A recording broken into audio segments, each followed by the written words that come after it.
বালক নিষিদ্ধ অঞ্চলে ঢুকলি কেন?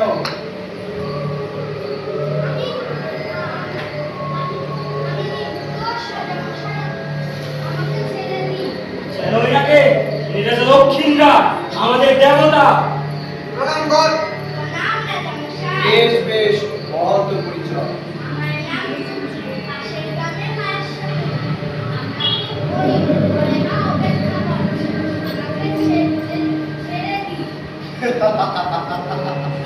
তাহলে জঙ্গলে ঢুকলি কেন?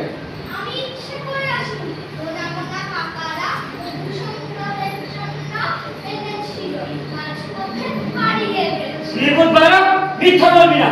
তুই যে গর্হিত অপরাধ করেছিস তার কোনো ক্ষমা হয় না।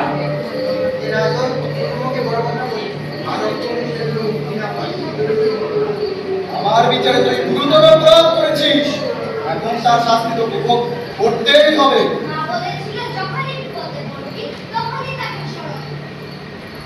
এই অরণ্যের অধীশ্বর আমি ভিন্ন কে আছে যে তোকে রক্ষা করবে?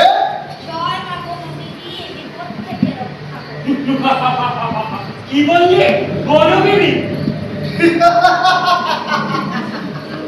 বেশ, আমিও দেখবো কোন বনবিবি তোকে রক্ষা করতে আসে। এই কে আছিস? একে এক্ষুনি আমার সম্মুখে বলে দে, আমি এর তাজা রক্ত পান করবো। জয় হোক, জয় রাজা দক্ষিণায়ন, জয় রাজা দক্ষিণায়ন। এই মুহূর্তেই কাজ থামা, নইলে তোর কপালে চরম দুর্ভোগ রয়েছে। কে? কার এত বড় স্পর্ধা যে সঙ্গে দক্ষিণ রায়কে সাবধান করতে সাহস দেখায়? কিছুক্ষণ আগে বালকটি যার নাম উচ্চারণ করেছিল, আমি সেই মাতা বনবিবি। এই মন আমার, আমি এই জঙ্গলের অধীশ্বর। তুই সামান্য নারী হয়ে সব দক্ষিণ রায়কে সাবধান করতে সাহস দেখায়? সামান্য? আমি থাকতে এই বালকের গায়ে আঁচড় পড়বে না। দেখি তোর কত ক্ষমতা। জঙ্গলে নিষিদ্ধ অংশে প্রবেশ করে এই বালক গর্হিত অপরাধ করেছে, তার শাস্তি আবশ্যক। ভুলে যেও না, এই বন কারো ব্যক্তিগত সম্পদ নয়। এখানে পশু পাখি মানুষ সকলেই সমান অধিকার। না, এই বন আমার, আমি এই বনের অধীশ্বর। তোরা চলে যাও, তাহলে এর পরিণাম ভালো হবে না। অবশ্যই, তার আগে বালককে উদ্ধার করে নিয়ে যাব। এই বালক এখন আমার শিকার, আমি এর দাদা রক্তপান করবো। তুই বিচারের নামে যা করছিস তা আমি কিছুতেই বরদাস্ত করব না। এই কে আছিস? এদের ধর। স্পর্ধিত পশু অগ্রসর হলে সমূলে বিনাশ হবি। আয় তবে যুদ্ধ কর। মন বনবিবি, এই অত্যাচারী অনাচারী অহংকার আজ থেকে ভাঙতে হবে। আমি তোর পাশে আছি। বেশ, তবে তাই হোক। ভীষণ মল্লযুদ্ধ শুরু হলো। জঙ্গল কেঁপে উঠল গর্জনে, আঘাতে।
আমি সকল জীবের মাতা, অন্যায় কখনো বরদাস্ত করব না।